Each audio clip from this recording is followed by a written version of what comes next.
In roguelike survival game Unreal World, I was starving. Under too few layers of torn linen clothing, my body shivered, my fingers tingled with the early signs of frostbite. A fire would save me from the cold, if not the hunger, so I set about building one when I spotted an elk, meaty and fat. I abandoned my work and gripped my bow tightly, but my cold fingers could not notch the arrow well, and my salvation eluded me in the forest. I searched for it all the cold, moonlit night and found it again early the next morning. My frail body had not much left to give. One of us was going to die this day. The shot struck true. Panicking, I loosed more arrows, none hitting the target as it staggered away, bleeding bright red blood on a bed of white snow. It fell. I had ended its life to sustain my own. The next morning I had a full belly, a new pelt I could fashion into warmer clothes, and more meat than I could actually carry at one time. So I took half to the closest village to trade. I tried for a cast iron pot, but in Iron Age Finland the meat I had to offer is less valuable than anything made of metal. I traded some for a length of rope, but I still had more than I could possibly eat before it would spoil in the coming warm weather. So I gave it away, for nothing more than the goodwill of the villagers, and so as not to let it go to waste. It was the first time in a game I had ever given away such a bounty, getting nothing in return. Most RPGs have me stripping the dead and vacuuming up everything I can find to sell back in town for a profit. I take things that are of no use to me, and I take it all, everything I can get my greedy little hands on, because all those games have something that Unreal World uniquely does not. Money. Unreal World is perhaps the only game that has an economy with no form of currency. It features a fantastic barter system and simulates a time before money, before cities, before roads, where the only civilization is scattered villages with no government holding them together. When you can't convert one resource into literally any other through money, you take only what you can use and not everything in sight. It's not just a great solution to junk recycling monotony, it created a game that teaches you about a past way of life.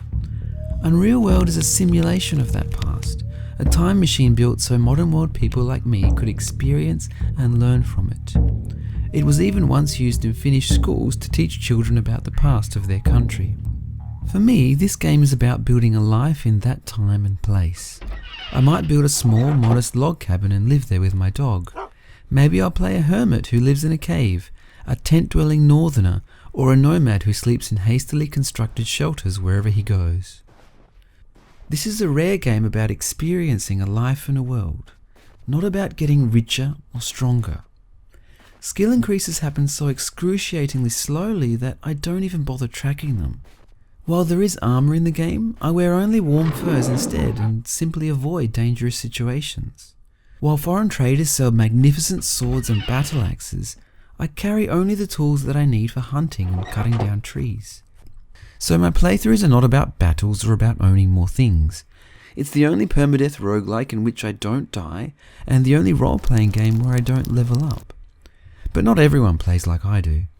Some people build massive cabin complexes filled with masterwork items, and others go on raiding missions for gallant victory or glorious death.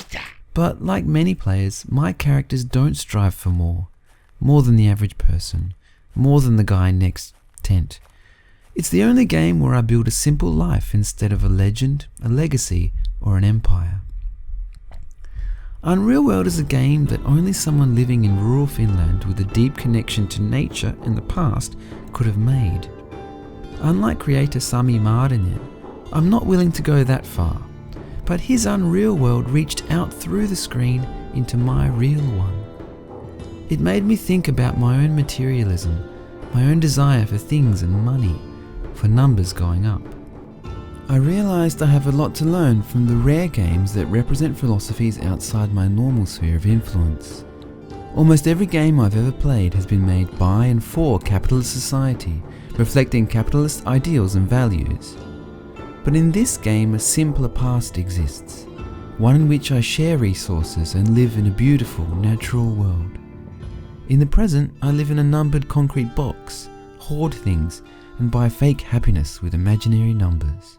I can't help but feel that the world I live in is the one that is somehow no longer real. It is unreal.